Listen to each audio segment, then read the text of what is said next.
Hello दोस्तों, अगर आप भी यूपीआई ऐप चलाते हैं, चाहे गूगल पे, फ़ोन पे, पेटीएम या फिर कोई भी यूपीआई ऐप चलाते हैं, तो आपको भी सावधान रहने की ज़रूरत है, नहीं तो आपका भी यूपीआई सस्पेंड हो सकता है। तो दोस्तों, आज की इस वीडियो में मैं बताने वाला हूं कि आखिर क्यों यूपीआई सस्पेंड होगा, क्यों बंद किया जा रहा है यूपीआई को, इससे बचने का उपाय क्या है और किसका किसका यूपीआई बंद होगा। दोस्तों, अब मैं बात कर लेता हूँ कि जो यूपीआई 1 अप्रैल से सस्पेंड होगा, यूपीआई जो बंद होगा 1 अप्रैल से, उसका एक ही कारण बताया जा रहा है, मोबाइल नंबर। तो आखिर मोबाइल नंबर की वजह से क्यों यूपीआई बंद होने वाला है और किसका यूपीआई बंद होने वाला है, आज की इस वीडियो में पूरा डिटेल्स बताने वाले हैं। दोस्तों, यूपीआई को देखरेख करने वाली संस्थान एनपीसीआई यानी कि national payment corporation of India, NPCI ने बैंक को कई मोबाइल नंबर हटाने का आदेश दे दिया है।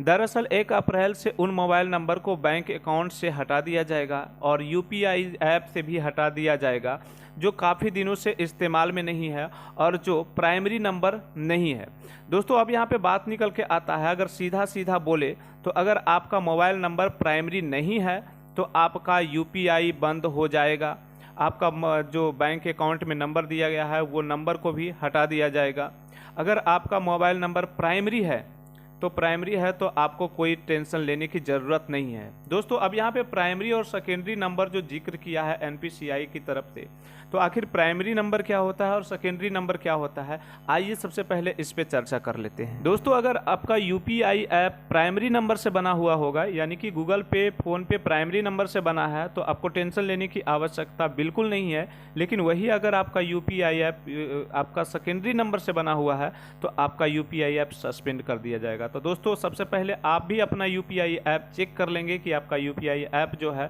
उसमें सेकेंडरी नंबर दिया हुआ है या फिर प्राइमरी नंबर दिया हुआ है। दोस्तों, अब मैं यहाँ पे बात कर लेता हूँ कि सेकेंडरी नंबर प्राइमरी नंबर को कैसे पहचानना है कि मेरा कौन सा नंबर सेकेंडरी नंबर है और कौन सा प्राइमरी नंबर है। तो दोस्तों, प्राइमरी नंबर पहचानने के लिए आपको सबसे पहले ध्यान देना है कि जो आपका आधार कार्ड में लिंक मोबाइल नंबर है वो आपका प्राइमरी नंबर हो जाता है। और वही नंबर को अगर बैंक में आप लिंक करवाए हुए हैं, बैंक अकाउंट से लिंक करवाए हुए हैं और वही नंबर से आप यूपीआई ऐप को चला रहे हैं, चाहे गूगल पे हो, फ़ोन पे हो, पेटीएम हो या फिर कोई भी यूपीआई ऐप हो, अगर आप प्राइमरी नंबर यानी कि जो आधार कार्ड में दिया हुआ है वही नंबर आपका बैंक अकाउंट में दिया हुआ है, वही नंबर से अगर आप यूपीआई ऐप चला रहे हैं, तो आपको टेंशन लेने की आवश्यकता नहीं है। आपका यूपीआई पे कोई इफेक्ट नहीं पड़ेगा, आपका यूपीआई बंद नहीं होने वाला है। दोस्तों, यहाँ पे मैं एक बात और बताना चाहता हूँ कि अगर आपका जो आधार कार्ड में लिंक नंबर है वही बैंक अकाउंट में लिंक करवाए हैं और वही नंबर से आप यूपीआई ऐप बनाए हैं, यानी कि गूगल पे, फ़ोन पे बनाए हैं, लेकिन अगर आपका जो प्राइमरी नंबर है वो नंबर आपका लगातार 90 दिन से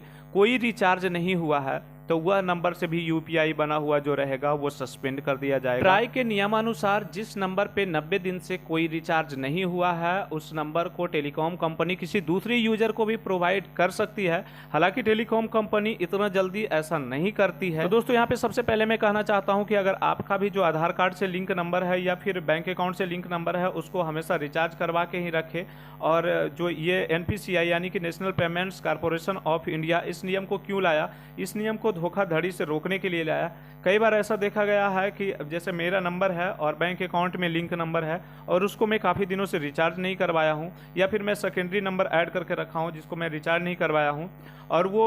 टेलीकॉम कंपनी के द्वारा किसी दूसरे यूज़र को प्रोवाइड कर दिया जा रहा था और किसी दूसरे यूज़र अपने फ़ोन में यूपीआई बना ले रहा था और यूपीआई बना लेने के बाद जो है मेरा अकाउंट से पैसा खाली कर दे रहा है। तो दोस्तों, ये सब फर्जीवाड़ी को रोकने के लिए एनपीसीआई ने इस नियम को लागू किया है। अगर इन्फॉर्मेशन अच्छा लगा तो एक प्यारा सा लाइक कमेंट जरूर करना।